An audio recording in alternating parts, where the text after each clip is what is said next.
speaking of who I would vote for, I do have a candidate that were this person to run, I would definitely vote for them. I would want them to be my presidente.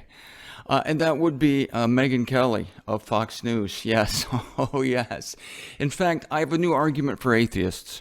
You know, I don't argue with atheists anymore because if you're not going to acknowledge the scripture as a form of revelation, as the number one form of revelation, forget it. So my technique in the past for atheists has been to hand them a blade of grass and say, this is my only argument for you, that there is a God. Here, I hand them a blade of grass, and if they don't get it, then they don't get it. If you can look at the blade of grass and not realize there's a God, I don't know what. But now I have a better argument. For the atheists, go watch Megyn Kelly on Fox News. If you can watch 2 minutes of Megyn Kelly and not realize there is a God, then there is no hope for you. Watch the sparkle of her eyes while the person she's interviewing is talking. Watch the way her lip curls up when she questions an interviewee. Watch the way her eyebrows furrow. Oh, there are so many things I would have you watch with Megyn Kelly. But there is your evidence that there is a God. Now, folks, we are going to go back to this article, and I'm going to talk about the 7 mountains of dominionism. And then Monday, I'm going to get this over with today, because Monday then, back to the book of Revelation proper, verse by verse. That's right. I know we're wobbling here. What's going on here? We're on shaky ground. All right, let me fix things up a little bit. Is that helping any? Not really? Okay. All right, watch this.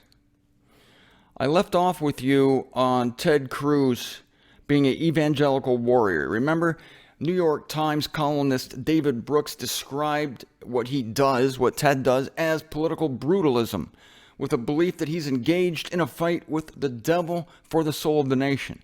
And here's where I stopped. It is only a matter of time. I think I stopped right there. It is only a matter of time. And then I went off on a tangent. Let me finish that sentence. Before Cruz assumes the role of the Old Testament prophet Elijah and tries to cast down fire from heaven to destroy the prophets of Baal who oppose his campaign. Now, this may very well be hyperbole, and I think it is. This article is written by John Fea, F-E-A, and this is at religionnews.com. The name of the article, again, Ted Cruz's campaign is fueled by a dominionist vision for America. Again, an unwieldy title, if ever there was one. And even if Ted Cruz is a Old Testament type of prophet, it will not be announced as such. It will never be announced as such. The writer here, John Fea, goes into detail. When Cruz says he wants to reclaim or restore America, he does not only have the Obama administration in mind. This agenda takes him much deeper into the American past. Cruz wants to restore the United States to what he believes is its original identity, that is a Christian nation. This is under the misassumption that the Founding Fathers were Christians. Back to the article. But before he can bring the country back to its Christian roots, Cruz needs to prove that Christian ideals were indeed important to the American founding. And I believe they were. But look at this. This is why he has David Barton on his side. Here's that connection again. For several decades, Barton has been a GOP activist. We know this. With a political mission to take the United States a Christian nation again, to make it a Christian nation again. He runs Keep the Promise, a multi-million-dollar Cruz super PAC. He's one of Cruz's most trusted advisors. Barton is the founder and president of Wall Builders. We know that. And he tells anyone who will listen that America was once a Christian nation and needs to be one again. And again, they're striving for the wrong thing. Because even if it was a Christian nation, this country, I don't want it to go back to being something ridiculous. As if the Founding Fathers believed in the salvation of all, or the sovereignty of God, or correctly cut the scriptures, distinguish between Paul's gospel and that of the gospel of the circumcision. Come on, we know that's not true. So they're working hard, praying, doing all these things, raising millions and millions of dollars to restore the country to something bad, to something that is a false religion to begin with. But his work on the America, okay, this goes into how David Barton has written a book that has been discredited. Back to Cruz. Cruz wants Americans to believe the country has fallen away from its spiritual founding, and he, with God's help, is the man who could bring it back. And that's what you saw Glenn Beck being prayed over for, to be one of the men to help Ted Cruz do this. Anyone who has watched Cruz on the stump knows that he often references the important role that his father, traveling evangelist Raphael Cruz, has played in his life. During a 2012 sermon at New Beginnings Church, we talked about this in Bedford, Texas, Raphael described his son's political campaign as a direct fulfillment of biblical prophecy. Been here. But aren't you glad this is going to be over on Monday? Aren't you glad about this? Yes. According to his father, Ted Cruz is anointed by God to help Christians in their efforts to go to the marketplace, occupy the land, and take dominion, unquote.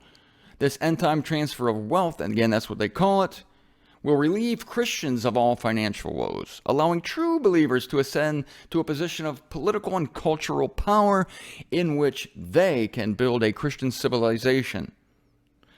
This is interesting. Listen to this. This is something new. When the Christian nation is in place or back in place, Jesus will return.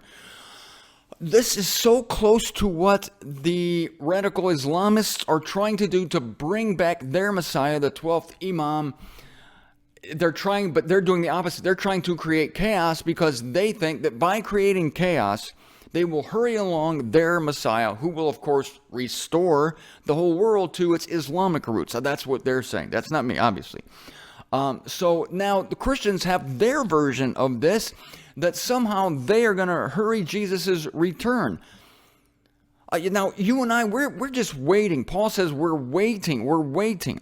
And in a sense, we're actively waiting, but we're heralding the evangel, an evangel that's 2,000 years old. We're not heralding the evangel of America that is only just over 200 years old. And we're certainly, if we were doing it, we wouldn't base it on a false premise, namely that the founding of this nation was Christian. It really wasn't. It had some Christian stuff in it. In God we trust. That's great. The maker, the creator, all these general terms for God. Not much Jesus Christ in there. But even if there was, I would not be impressed. Unless Megyn Kelly was telling me about it. Then I'd be gone. I'd be lost. But I'm not impressed if sorry. I'll get back from being distracted here. If it was a Christian nation, no way we want to go back there anyway. Raphael Cruz, they preach a brand of evangelical theology called Seven Mountains Dominionism. I want to squeeze this in here before the end of this show. They believe Christians must take dominion over 7 aspects of culture. Going to get into this. The name of the movement, wait till you hear this, comes from Isaiah 2:2. Quote, "Now it shall come to pass in the latter days that the Lord's house shall be established on top of the mountains." Unquote. Is that a stretch? That's a worse stretch, it really is, than taking the word dominionism from the verse in Genesis chapter 1 where God gave Adam, that is humanity, dominion over the earth. I think he meant Christians, so we're going to take that to ourselves personally. So, on top of the mountains, well, for one thing, Mount Zion is a literal mountain, so the Lord's house will be established on top of the mountains. Maybe there's a couple mountains there, I don't know. Maybe other places on the earth, God will establish his kingdom, but this is something. God will put temples, I don't know, subdivisions of the kingdom on various high places. You remember Israel back in the day spoiled the high places. That they took these high places, wonderful mountains, where God has been known to do great things. Jesus did great things on mountains, and they sacrificed to idols on those mountains. They burned their children to Moloch on those mountains. They called them the high places because I guess, and it's true actually, people think they're closer to God. Well, no, they're not closer to God on a mountain, but they're closer to heaven. It's just a fact. Heaven's up there. I told you that. Martin's such a cute little teacher. He teaches that heaven is up there. Well, it is up there. And do not make fun of me about that. Because this is earth. Heaven's up there. Okay.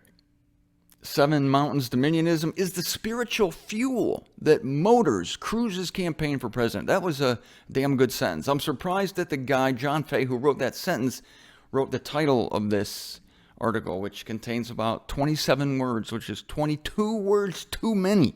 Maybe he didn't. Maybe one of the editors did it. Goes on about Cruz. I want to get through this because I got to hit the 7 mountains of dominionism. Oh, Cruz's constant complaints about the liberal media also reflect this dominionist battle. The media are controlled by the forces of evil, so say Cruz. The media must be taken over by Christians. Of course it should be. Everything needs to be taken over by Christians. Cruz's approach to politics is inseparable from his theology. Yeah, church and state, church and state. But this is the close of the article. He's also a good politician. He knows the theological affirmations of his father might be too much for some Americans to swallow. He does not use the term dominionism or 7 mountains when he is campaigning, but it is also worth noting that he has never publicly rejected these beliefs. Why would he? His father is on record. All you have to do is search YouTube, Rafael Cruz. You will see this. And Ted has called his father his hero.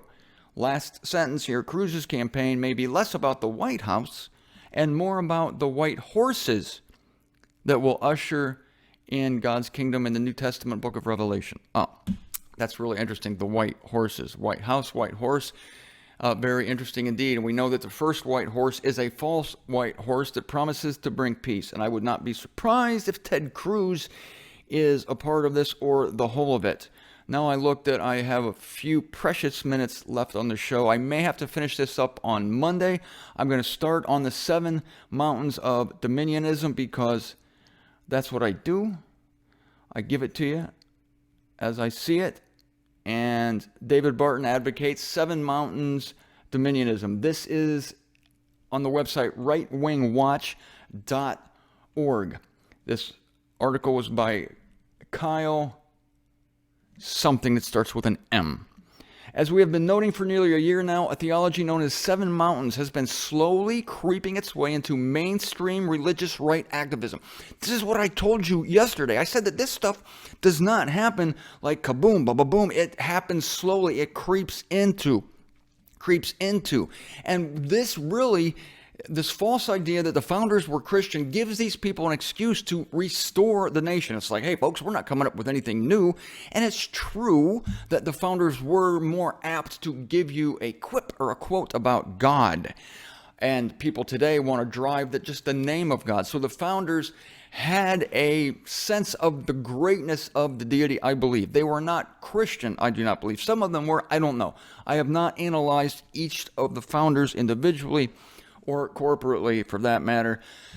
So, but I do know that these guys were not dyed-in-the-wool Christians. And there's no Baptists on board there, no Pentecostals, not to mention that there were no Pentecostals before 1900. Isn't that interesting? Did you realize that? No Pentecostals. And they certainly were not Seventh-day Adventists, or were they? I don't know. Could have been some of that in there. But in any case, these men were smart enough to not incorporate their religious beliefs or insist upon their religious beliefs, or worse, to write their religious beliefs into the Constitution. In fact, they strained to separate religion from the running of the government.